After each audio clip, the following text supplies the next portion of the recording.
Hi everybody, how are you? I want to say hello to my beloved followers, but I'd also like to welcome all the new people watching me.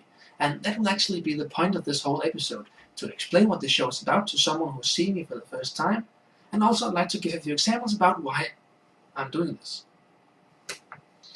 So why am I making a fool of myself and posting all of these videos on YouTube?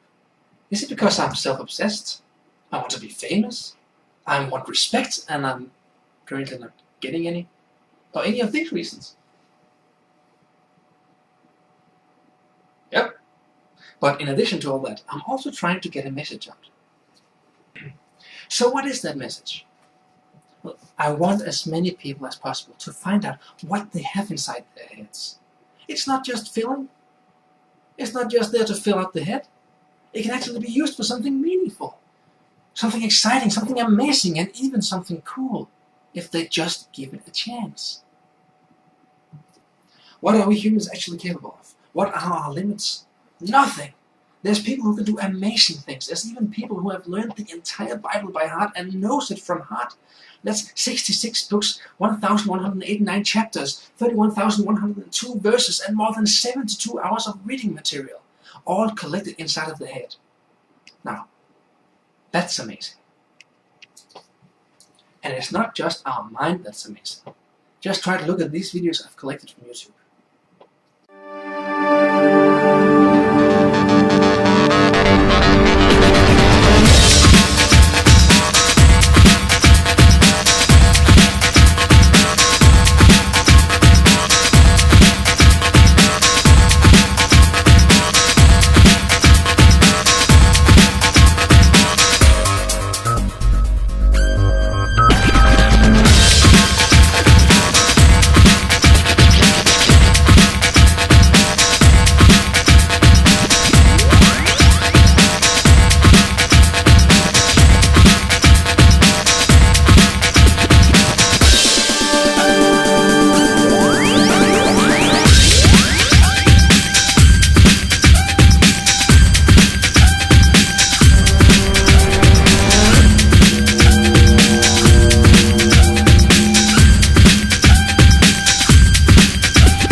First, I'd like to talk about how amazing our mind and our brain really is. There's literally nothing it can't do. Have you ever heard that the brain has something called plasticity? It's nothing to do with plastic. It means that the brain can adapt and physically change the neural pathways in the nervous system to adapt, for example, in case of an emergency. I think a great example of this is Michelle Mack. She was born with only half of the brain working. It was most likely caused by a stroke before she was born. But when she had an MRI scan, they discovered that almost the entire left half of the brain was either gone or didn't work. And some of the most important functions of that part of the brain is speaking, and reading, and hearing words, and making sentences. And if it weren't for the brain's plasticity, she would forever lack those abilities.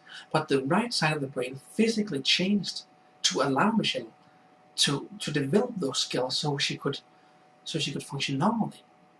So think again the next time you say there's something you can't do. Speaking of how phenomenal our brain is, I want to talk about our memory now. Just think about how much information we can store there. Some people say we only use about 3% of our brain, and according to Mythbusters, we only use about 30% of our physical brain. But try to think about our learning possibilities. There's no limit to what we can store inside our head. There's no physical place that our memories and what we learn, it's not placed anywhere inside our heads. It's just there. So you can read all the books in the world and they can all fit in there. There's no limit to what you can learn. I think that's astonishing. I want to tell you about something I've come across called the School of Phenomenal Memory. A friend of mine showed it to me, and he taught me one of its techniques. And try to look at these words right here, these 20 words. How long would it take for you to memorize all those words and know them all by heart? 10 minutes, 15, 20, 30, 40, an hour, 2 hours? Well, I spent 2 minutes, maybe three tops, and I know them all. Don't believe me?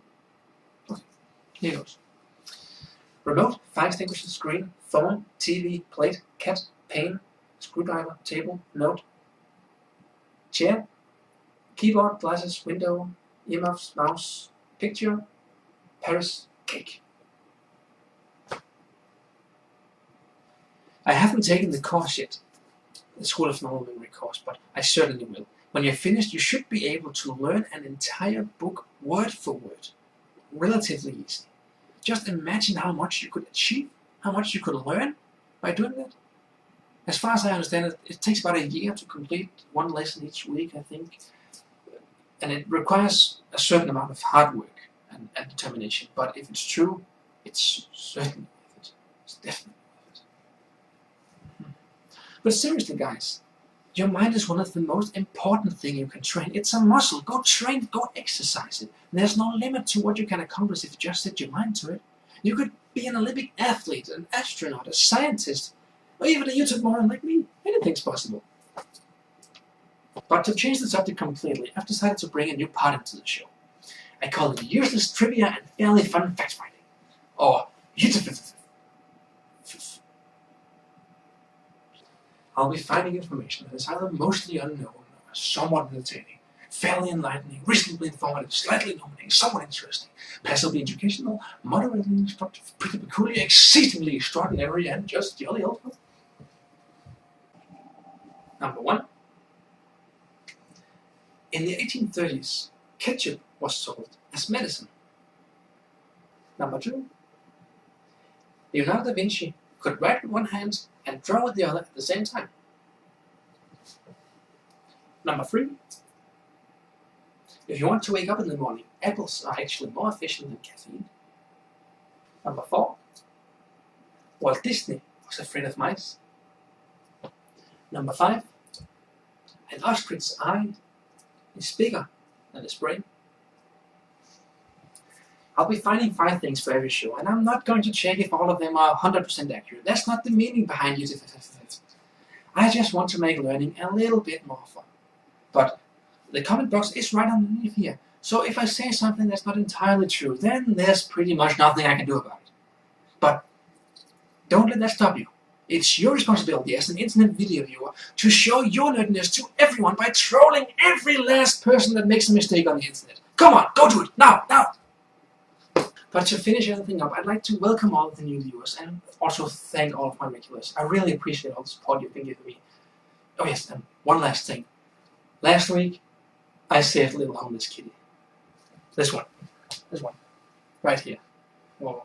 I was a long way from home, standing outside of my car, when this little thing came over to me, meowing horribly, and one of the residents of the street came out and said it had been going around there for days with no one to take care of it. So I gave the poor little thing something to eat and I took it home with me. And you know what? When I came home, I realized that I had gotten a new subscriber. Wow, huh? That must mean that if you hit that little yellow button up there, a little homeless kitten would get a new home. Or it could just be a coincidence. But do you dare take the chance? Come on, just click it. Click it. You never know what might happen. Come on, click it, click it, click it. Come on, click it. No, but seriously, click it. I want to say goodbye. And thank you for today. And we'll see you next time. And as always, enjoy some blues.